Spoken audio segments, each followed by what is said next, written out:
So good morning, everyone. As you're assembling, this is a great day. I hope you have been enjoying the meeting to date. And I'm going to start off this morning with a great privilege and an honor for me to introduce our 2018 American Academy of Addiction Psychiatry Founders Award recipient, the Honorable Patrick J. Kennedy. Representative Kennedy is a former congressman from Rhode Island, as you know. He's the founder of the Kennedy Forum, the co-founder of One Mind, and most recently one of the commissioners on the President's Commission on Combating Drug Addiction and the Opioid Crisis. His achievements and accolades are too numerous for me to describe in full, so in this brief introduction, let me just mention a few.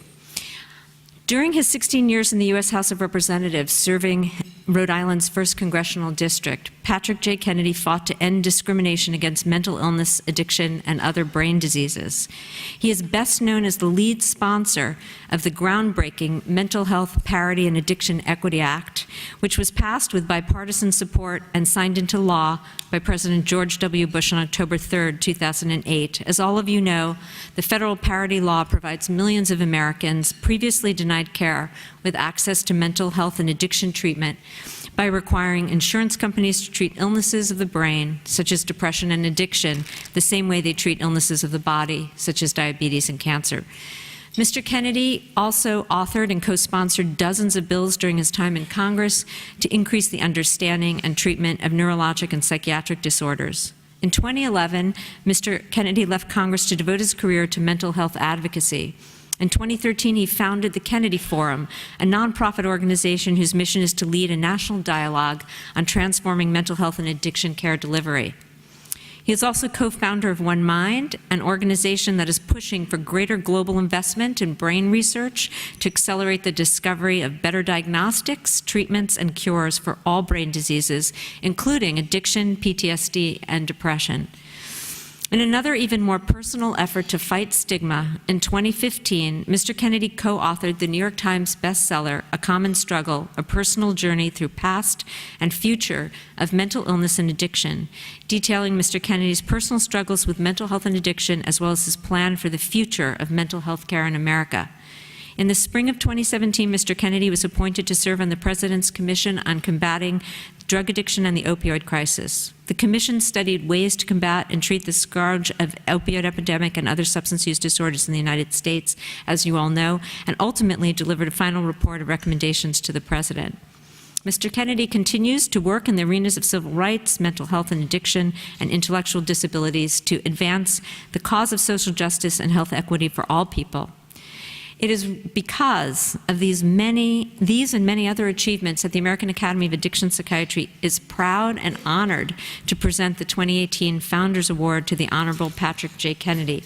And I want to read the plaque that I have here, which says, "In recognition of your steadfast support of those with addictions and co-occurring mental disorders, and the policies that bring to the forefront of the issues related to evidence-based treatment, your passion, relentless championing, and fearless advocacy for equity in treating substance use disorders and co-occurring mental health disorders has far-reaching benefit for patients, their families, and the nation's health." And so it's my honor on behalf of AAAP to provide you with this award.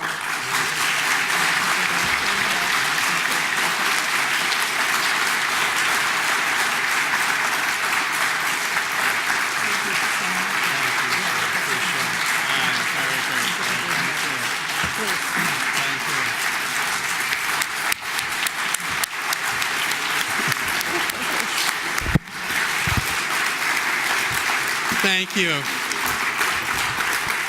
Thank you so much, and thanks, Shelley, for your leadership. And I am grateful for this organization's fantastic award. I appreciate the recognition. I also am grateful that I have a chance to be here today with Dr. Ellie McCants-Katz, who is the Assistant Secretary of HHS and has been a big champion for this cause, for exactly what all of you have been struggling for representation on. We are very, very fortunate that she is in the position she is in. She is, like yourselves, an addiction-trained psychiatrist. She has pioneered many of the very evidence-based treatments that you advocate for. I'm proud to say, having represented Rhode Island, that we were fortunate enough to have her as our Director of Behavioral Health in Rhode Island. And in that job, she created a program that has become the model for criminal justice reform for those leaving prison, so as to ensure that we reduce the risk of mortality because of a lack of a bridge for those who have addictive disorders. And we just had Michael Bloomberg come up to Rhode Island and recognize the work that they have done at the Adult Corrections Institute up there. So Dr. McCants-Katz, thank you for your leadership, and I know you'll be hearing from her shortly, and I know after I speak there'll be a Q&A, and if the questions are too difficult for me, I'll just refer them to Ellie, because she'll be the one who can accurately answer any of your detailed policy questions. So I'm often introduced and recognized as the leader in mental health and addiction, public policy, and advocacy. And if that shouldn't scare you and tell you how bad things are in this country, I don't know what else will. I did not choose to be an advocate for mental health and addiction. What happened to me was the fellow that I was in drug treatment with at Spofford Hall in New Hampshire one day decided to sell his story of being in drug treatment with me to the National Enquirer and put me on the cover of the National Enquirer as a cocaine addict. And I was running for re-election in Rhode Island, and in the Providence section, in the Mount Pleasant section of Providence, and I literally thought that this would be the end of my political career. I represented a very elderly district. We had 5 Catholic churches within, 10 square miles of where I lived. The bells were ringing all the time. It was not the district that I imagined would be very tolerant of their state representative being a drug addict. So I had just gotten elected 2 years before. I had run against an undertaker for my position as a state representative, and his slogan was that he was the last guy to let you down.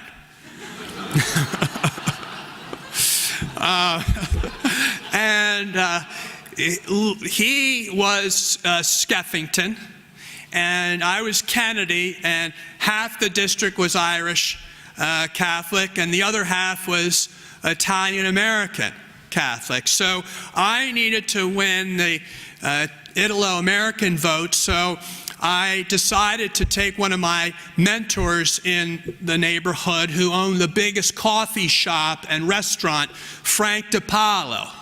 And I decided to make him my treasurer. That meant that his name went on all of my literature, including my signs and my bumper stickers and everything else, so that it was clear to my district that I had Frank DiPaolo as my guy in my race. So it turned out that we went door to door in the neighborhood, and we knock on doors, and people come out, they recognize Frank, and they said, "Hey, Frank." And he said, "Wait 1 minute, I want to introduce you to our next state representative, Patrick Kennedy." And they say, "We don't know him." And then Frank would say, "As you know, I've got 2 girls and I've got 2 boys. And Patrick here, he's like my 3rd son." Well, you don't get a better endorsement than that when the guy says you're like his 3rd son. So I got buy-in from the district because this guy Frank basically gave me the good housekeeping Frank DiPaolo seal of approval. So you can imagine when the National Enquirer story came out, it was on every checkout counter in my district. It was a picture of me that was really unflattering. And a big, bold headline, "Kennedy cocaine addict." So immediately I felt overwhelming shame, and I felt like I wanted to curl up and just hide. But I knew I had to go over to Frank's house because I thought to myself, here's a guy who went out on a limb for me. Now he was going to be ridiculed. Say, look, we told you that kid was no damn good, you know? And so I really worried about him since I'd kind of dragged him in on this proposition kind of under false pretenses because I didn't let him know about my history. So I went over to his house. He was literally stirring his pasta fagioli, and he would not turn around, which I thought is not a good sign. I'm going to be in big trouble. And then he said something I'll never forget. He started muttering, that rat bastard. And I stood back and I'm like, oh my God, is it me, the rat bastard? I couldn't try to figure out what he was talking about. And then it kind of occurred to me, that rat.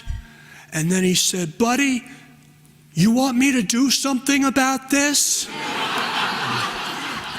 And I kind of didn't know what he meant for a split second. Then it occurred to me that if I didn't immediately shut this idea down, I might be an accomplice to serious bodily injury because Frank was going to hunt this guy down who sold his story to the National Enquirer and do something awful to him.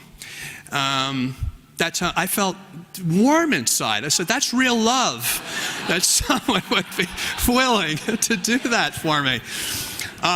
So I knew I was going to win the election because the only thing my district hated more than a drug addict was someone who ratted on a drug addict.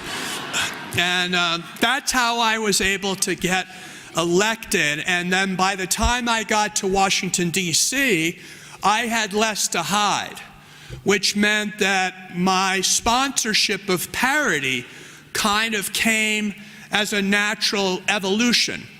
I asked the clerk of the House, who is the champion of parity? Where do I sign on? And the clerk said, Congressman Kennedy, if you want that bill, it's all yours.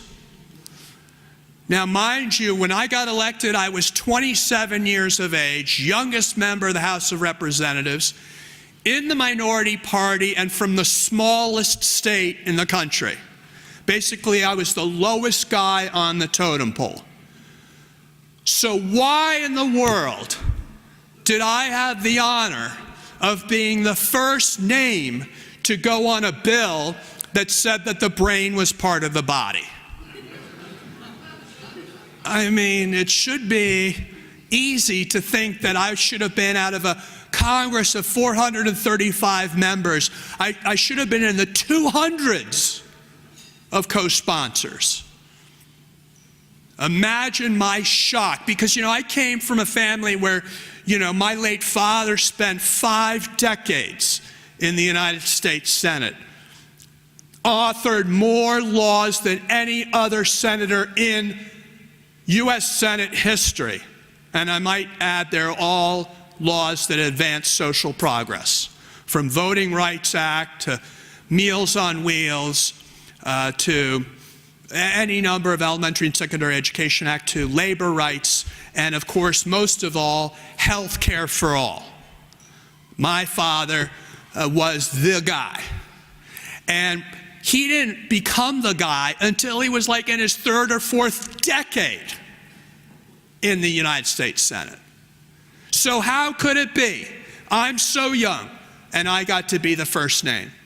I don't suppose it was because when a member of Congress was thinking about maybe signing on, they had to run it through their head as to what the inevitable conclusion would be. The inevitable conclusion would be that they had a problem. Because why else would they sponsor the bill? And of course, they'd have to imagine the first thing that the press would do is ask them, okay, Mr. or Mrs. Congressman, do you have a mental illness? Do you have an addiction? Have you ever been treated for depression or addiction? Has anyone in your family ever been treated? And no politician in their right mind wants to say yes to that, because then there'll be 10 more questions. What medications are they on? Where did they go to treatment? And how are you doing? Are you all right? You know, that blank, patronizing, judgmental stare that you get from anybody who knows that you've had treatment. So, needless to say, I had the honor of doing this, and it was another, 12 years before we even got the bill marked up in all 3 committees. And I'm happy to say that the House version of the parity law, H.R. 1424, covered the whole DSM. The Senate version of parity only covered what was known as biologically based disorders. And so the insurance industry got behind the Senate bill, and no one ever thought that the House bill had any chance of passing. But we had Nancy Pelosi on our side, and Nancy Pelosi will go down in the history of the House of Representatives as one of the most extraordinary and powerful speakers of the House that we've ever had. Never had the power that the old Sam Rayburn's had, where they could basically dictate what happened. She'd have to win everybody over based upon her own political skills, and she's done that effectively over and over and over again. And she stood up for us on parity. We got the bill marked up out of committee on the Labor Committee, Commerce Committee, and Ways and Means Committee. That's no easy task, and it was only because she supported our efforts. And so that bill went to the Senate, and we waited for the Senate to act on it, but they weren't going to act on it. But they passed their version of the bill, and it came over to the House and was sitting on our desk. And then we came to the end of the session. It was in 2008, and I knew we could never afford to do this again. It was too much work. And if we didn't pass it in that session, there's probably a chance we're not going to get this opportunity again. So my father had just been diagnosed with a glioblastoma, was basically at home, and he ended up being the sponsor of the Senate bill because of the untimely and tragic death of Paul Wellstone, our great champion. So I had to negotiate with my father on what went in the mental health parity bill. And the irony of all ironies is the House bill covered all of the illnesses that my family suffered from, and his bill didn't. You can't make this stuff up. So the House bill covered alcoholism, addiction, depression, post-traumatic stress disorder, which of course, if there was anybody who qualified for a diagnosis of PTSD, it was my father. Watching his brothers get shot, losing Mary Jo Kopechne and Chappaquiddick. I mean, the guy, it was some wonder he even got up in the morning, let alone continued to persevere. And he was suffering. He suffered throughout his life. And because of the stigma of these illnesses, no one could intervene with him and say, you need to get help. When no one would have questioned that anyone who'd been through what he went through, anybody would have needed help. But because this is seen as a sign of weakness, he could never avail himself of the help that he needed.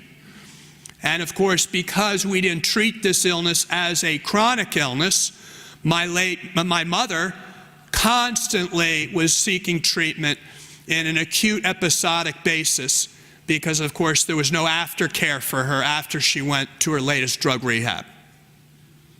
No chronic disease management. She'd come home, be all right for a while, and then sink back into serious depression and medicate with alcohol.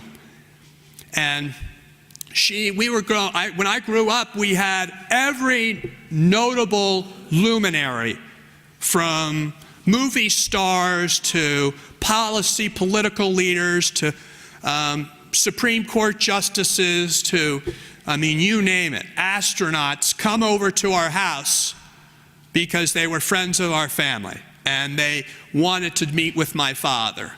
And they would meet with my father in the living room. And my mother would come in her terry cloth bathrobe, and I remember it as a child. She'd be absolutely inebriated, and no one would look up. No one would stand up. Everyone pretended like she wasn't there.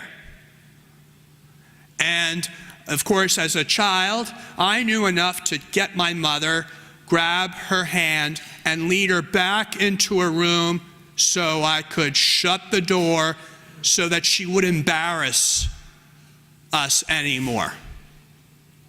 And we never talked about this.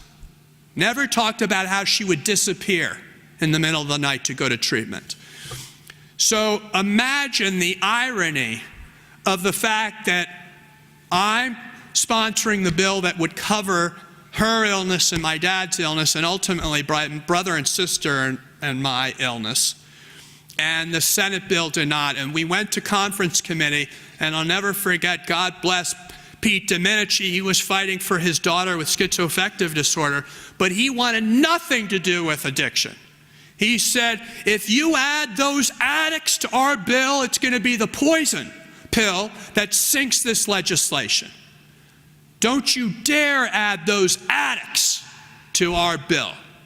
You'll kill it. And that was the attitude. And you know what? Pete Domenici was right. If this bill ever went to the floor of the Senate, it had no chance of passing because it covered addiction. So how did we get it passed? I called my father, and I said, can you help me with this? And he said, call Chris Dodd. Now, Chris Dodd was my dad's best friend in the Senate. He was taking his place on the Labor, Health, and Human Services Committee. And as you may recall, he was also chairman of the Banking Committee. Well, in the fall of 2008, you may recall that a lot of banks went bust and the stock market dropped. And there was a real panic in this country as to whether our country would slide into another Great Depression. I don't know if any of you remember this, but it was pretty shocking. And there was a piece of legislation to bail out the very bankers who got us in the mess in the first place. Can you imagine the audacity of giving Jamie Dimon $800 billion when he and his friends were the ones that gambled our country's future away with these toxic assets that they knew were a scam. And they all got away with it. And what's more, they got away with it, and we handed them a check for $800 billion so they could keep making money. Whenever they say that mental health costs too much money, or it costs too much money to deal with this public health crisis, just remember, when that bill came along, there wasn't enough money we could put behind that bill. So Chris Dodd was the man. He is chairman of the Banking Committee. I went to see him.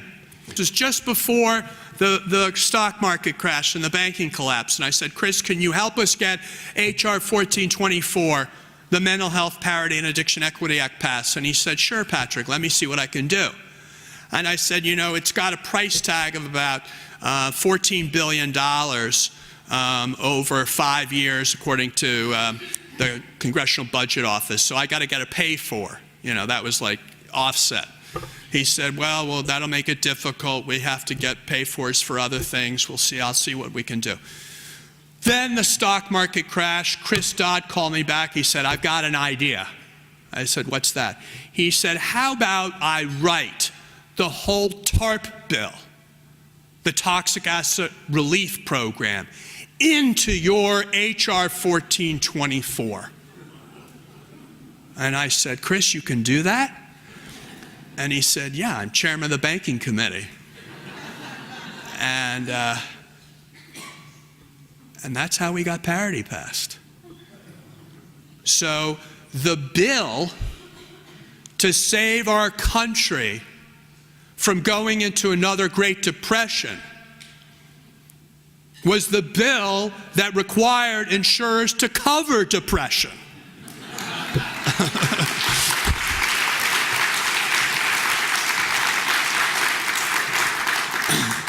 You can't make this stuff up. Can't make this up.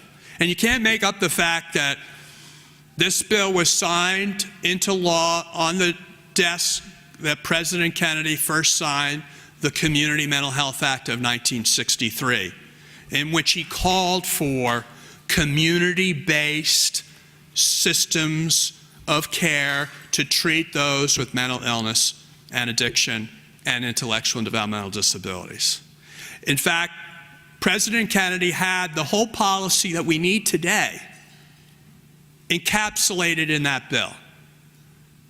And when he signed the bill in 1963, he said, those with mental illness, quote, need no longer be alien to our affections or beyond the help of our communities. That pretty much says it all. No longer alien to our affections, let's get rid of stigma, and no longer beyond the help of our communities. Understand that word. He didn't say beyond the help of our psychiatrists, beyond the help of our psychiatric hospitals, beyond the help of our pharmaceutical companies. He said communities because he identified back then that the only true answer to support people with these illnesses is to have a community-based approach where we weave in all of the elements, from the medical to the social to the spiritual, and that we tie it together so that people get the best and most optimal range of services that they need to optimize their chance for full recovery. That's really the answer. And he had it right in 1963. And the idea that my father saw that bill passed as the last bill that he ever saw of his signed into law, and that I had the honor of sharing that moment with my father as that happened.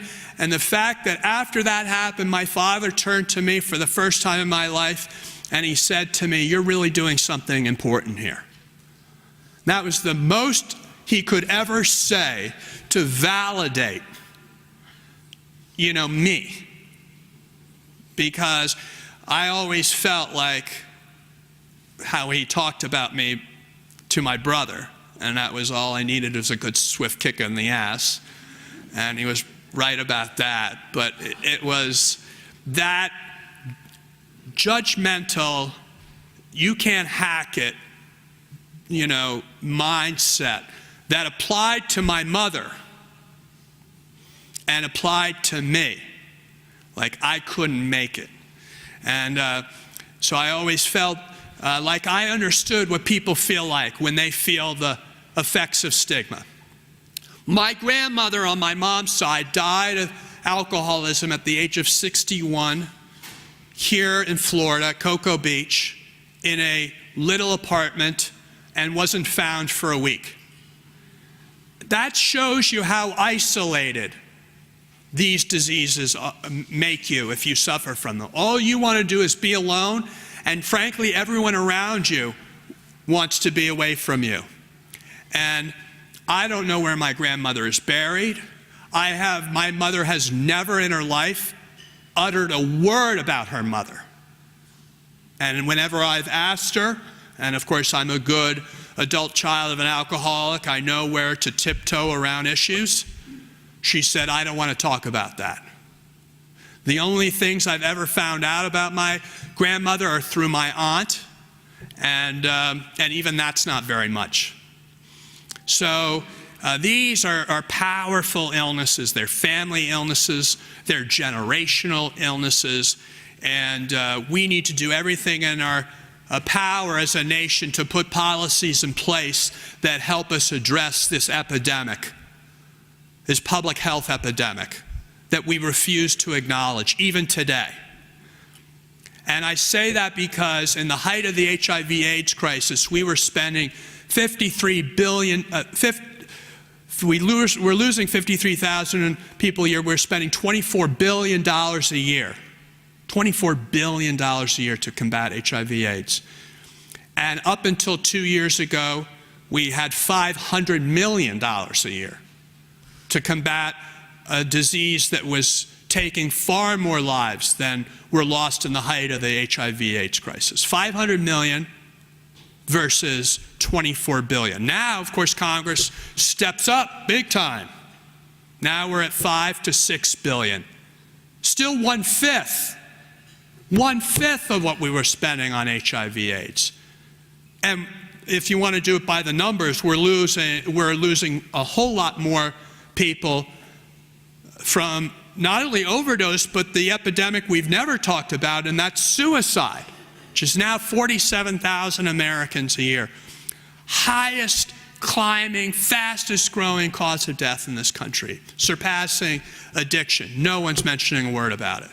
We don't have zero suicide hospital systems. We don't have zero suicide any kind of system. We just really are back in the Stone Age when it comes to addressing this epidemic.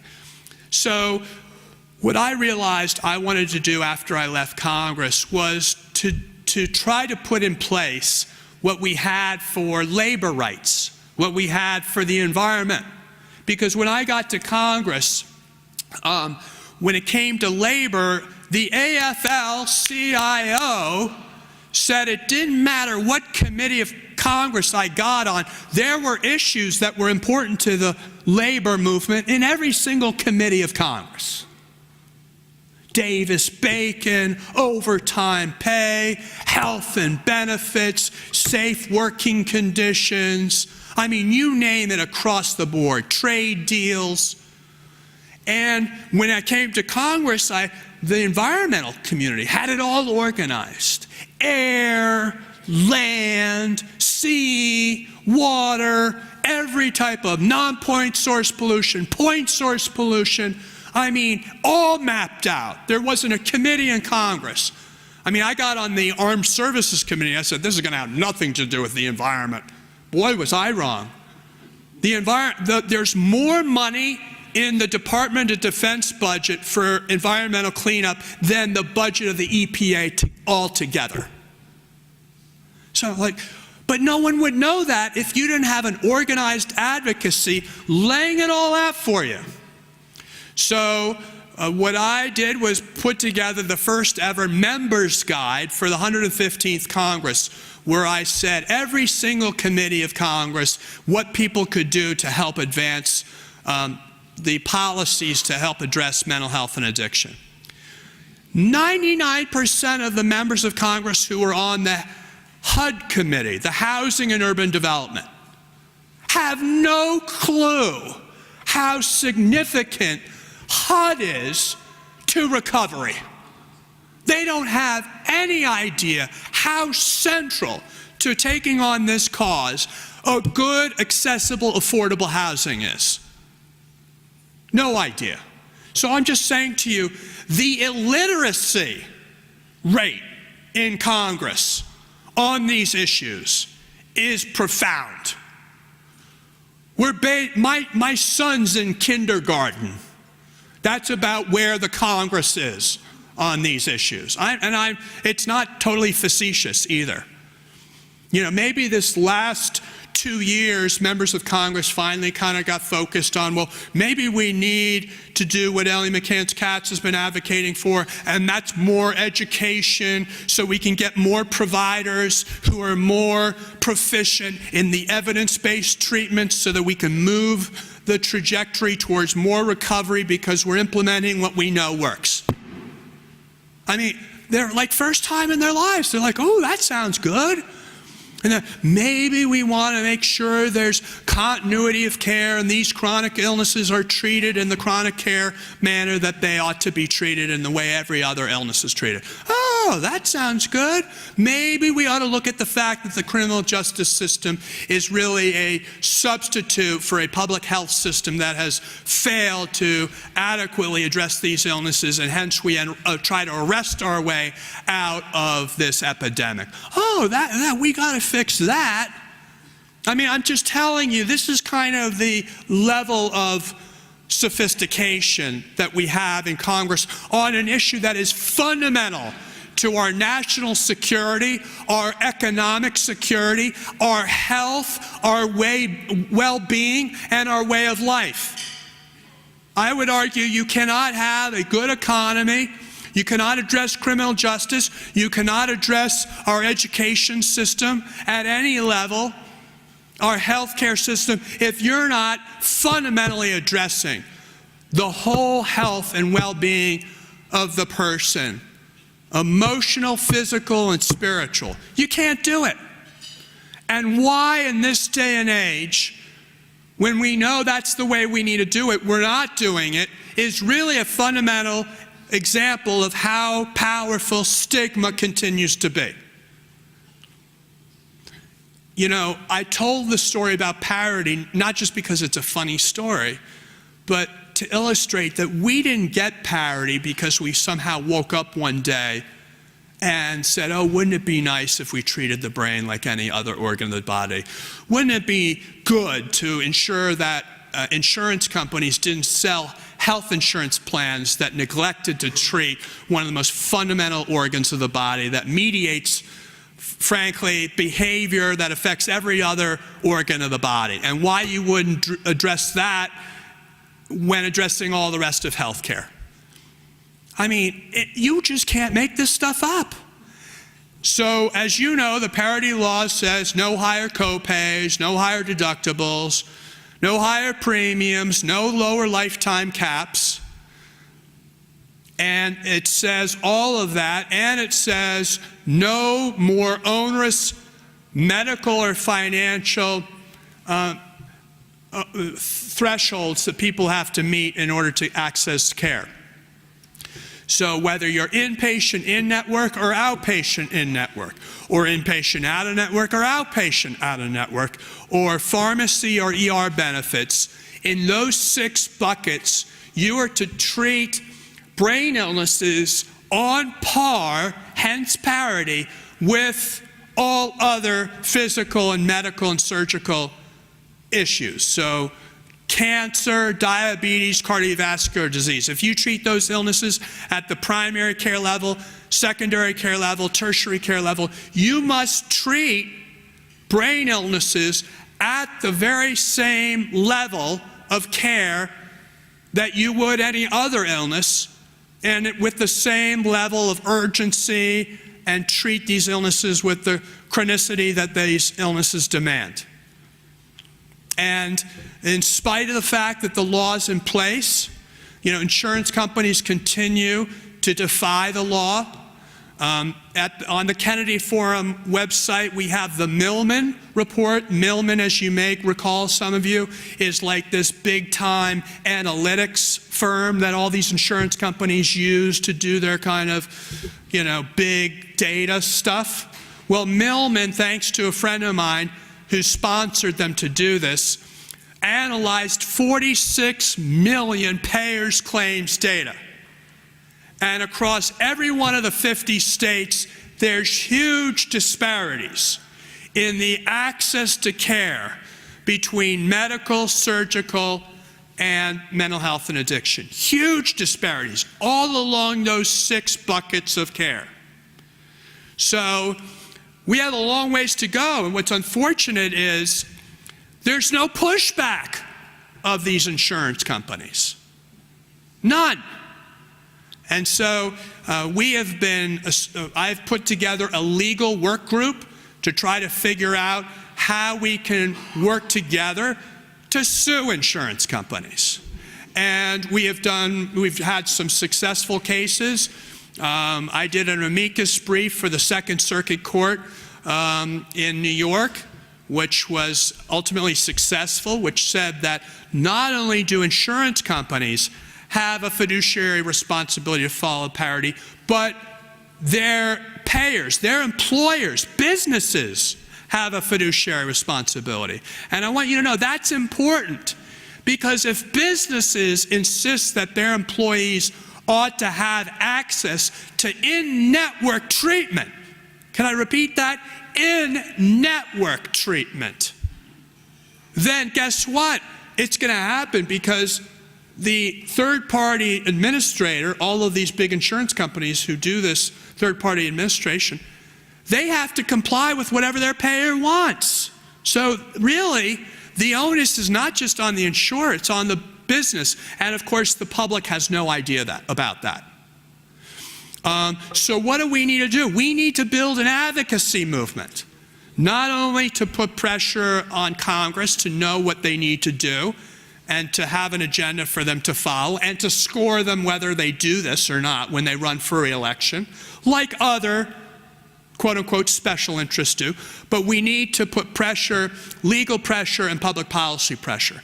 So I created what was known as the parity.org, parityregistry.org. If you want to go on parityregistry.org or don'tdenyme.org, we kind of gave it a new label, don'tdenyme.org. And if you go on don'tdenyme.org, you can expeditiously file an appeal if you feel your patient has been wrongfully denied coverage for mental health or addiction services.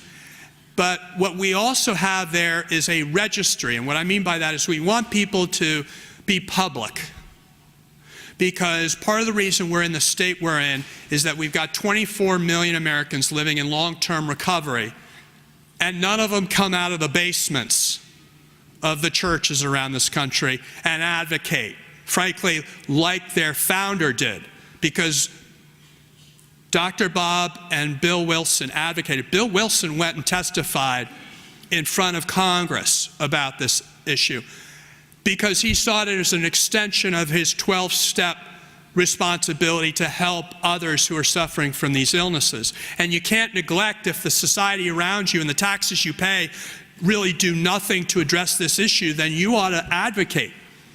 So, and the fact that no patient is rather capable or let alone willing to advocate, that's the reason we're in the state we're in today. So my concept is, if I can get, a third of this room in each of the 50 states to come forward with compelling stories about how they were denied treatment, the same types of treatment, by the same insurance company. What I can do as a politician, I can take it to the insurance commissioner and I can say, first, Mr. or Mrs. Insurance Commissioner, you're not doing your job to audit these insurance companies and making sure that they do not impose any higher medical management threshold. And two, I can take it to the Attorney General and say, Mr. and Mrs. Attorney General, you have a responsibility. You're sworn to protect the residents of your state from fraud, because these people bought health insurance and now they're denied what they paid for. And we're going to give you these people, and all of a sudden, if I'm a Paul and I've got a bunch of moms or family members saying, my children cannot get access to this treatment, Mr. and Mrs. Attorney General, you got to do something about it. Believe me, if I'm a Paul, I'm thinking, I don't want to go into the next election and have them in some ad against me. And then what we're doing is we're setting up an accreditation program. If insurance companies want to, show that they're doing this, because, by the way, we're not getting a whole lot of effort amongst the states and the federal government to actually enforce this law. So I figure we better use some of the tools that we have out there through accreditation to allow these insurance companies to know what to do. And it's a very meticulous auditing process to ensure that they're compliant with the law. So if an insurer gets a F rating because they lose a case on parity, we can take it to the states. I'll just give you another example how this works politically. In Rhode Island, we have a big bidding war for who's going to cover Rhode Island state employees, United Healthcare or Blue Cross. Now, right now, there's a big case, class action basically, against United Healthcare, that they have substituted their own medical management practices for your medical management practices. I don't know if you know this. This is a case of addiction treatment, and United Healthcare has consumers from all over the country suing them now. And there has been a very effective trial, and everyone expects there to be a decision imminently that says United did substitute their own medical management practices for those of your, the ones that you've established as a medical profession. So if they fail that, you know what I do? I go to my governor and the legislature there and I say, hey fellas, hey Madam Governor, you can't allow United to even bid on this contract because they're in violation of the law in other states. Why should we allow this to take place? I will tell you, that's how we get change. You hit them hard in the pocketbook. They couldn't care less about the number of individual appeals. They factor that into the cost of doing business.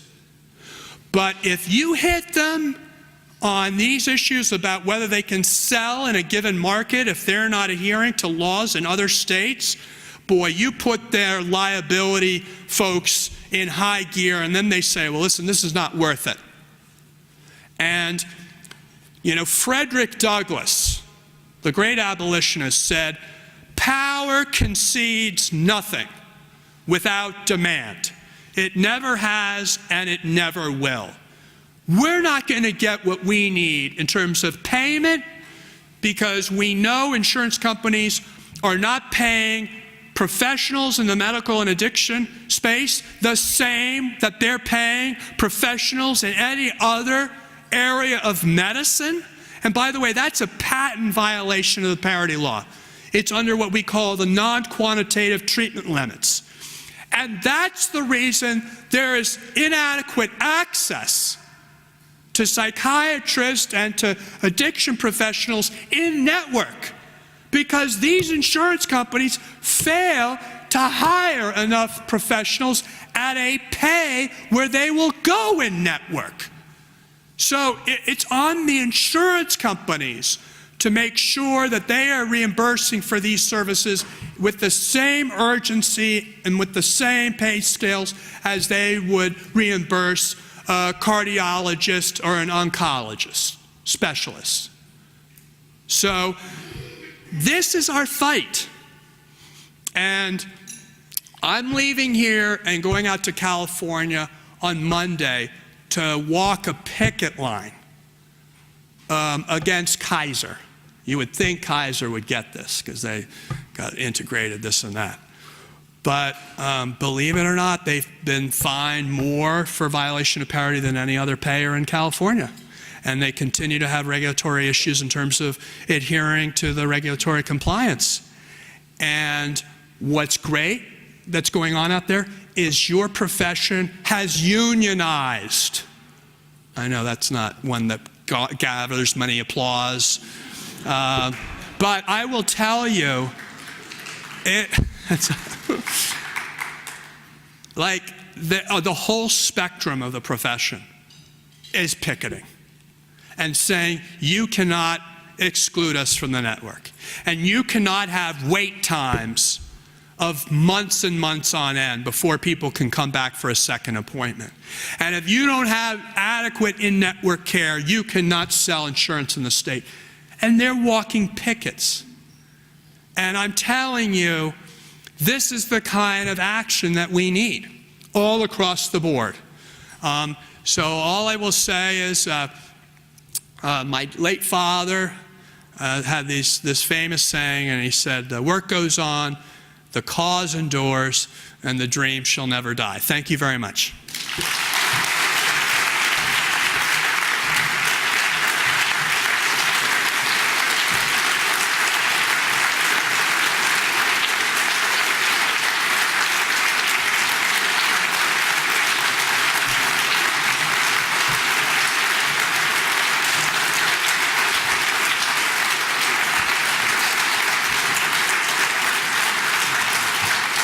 Thank you so much. Shelley, you want to go Q&A, or should we get Ellie right up here in the hot seat? I think we have time for Okay. maybe one question, if there is a question. But before that, I just want to thank you so much for that. That was just an inspiring talk, and I think you can sort of see the engagement of everybody. Thank you so much for both reminding us how fragile every gain we make is. I'm so sorry.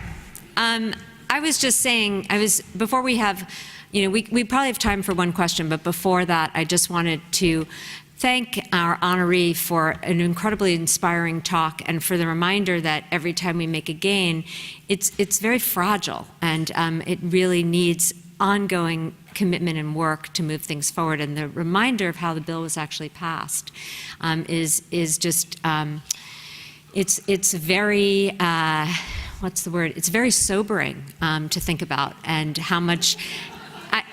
I understand my pun. I understand my pun. It's there intentionally. It's very sobering, and also that an organization like this, we are trying to give voice to people who have otherwise been voiceless. And I thought when you talk about the AIDS epidemic and the current epidemic that we have, I think it's worth noting that often our patients and our families have a very hard time actually doing the kinds of advocacy for themselves. And that is really one thing that in this current epidemic is actually missing. Everything you said reminds us of why it is so hard, and how much effort it will take for all of us actually to make a real difference here. So I'm very grateful. So Shelley, I hope everyone goes on don'tdenyme.org. If we can just get a handful of people in each state, what you do in one state is going to help your colleagues in another state. Because I don't know what our Stonewall moment is. I don't know what our Selma moment is, our Rosa Parks moment is, but what's going to change the whole nation is not a big overarching, it's going to be an isolated event that captures the nation's imagination. And it could be in any state in this country where it's someone with a compelling story against, all odds, because that's what they're doing, fighting, that we are then able to create a narrative. Because the biggest challenge we've had in this field is creating that narrative. And I would say that narrative has to do with separate and unequal. We need our own Brown versus Board of Education. We need our own, civil rights movement that says you cannot discriminate against people because of their illness, and that we're going to have a medical civil rights that says you can't pay separate wages. You can't have separate systems. You can't impose separate, more onerous medical management practices. I think this is a narrative about discrimination that can supersede the average person's jaded, prejudiced, anecdotal view of those of us with addiction and mental illness. Because I think all of us are kind of frustrated. I mean, you know better than anyone because you treat people like me, and I was not a very sympathetic person when I was in treatment. So we have to appeal to a higher message. And I think that is, don't look at it in your own narrow, prejudiced way. Look at it as an issue of overall social justice. Look at it as an issue of humanity. and look at it as an issue of human rights, I think that supersedes our own prejudices as a society against people with these illnesses. So I hope you feed some of your patients our way, and I hope you, if you want to go on with the Kennedy Forum and track anything we're doing, I think we're really on the precipice of a huge watershed in this movement that you've dedicated your lives to. And I think this is the time. I think you all should feel very empowered by the work that you do and how crucial that work is to our nation's interest and its well-being. And I know you didn't go into this profession because you would think that it was a celebrated profession and rewarded and remunerated and respected. But I will tell you today, you should feel a great deal of pride that you are in a profession that is really at the apex of trying to change public policy in the most important area to our nation. Thank you, sir. So thank you. We're going to do another round.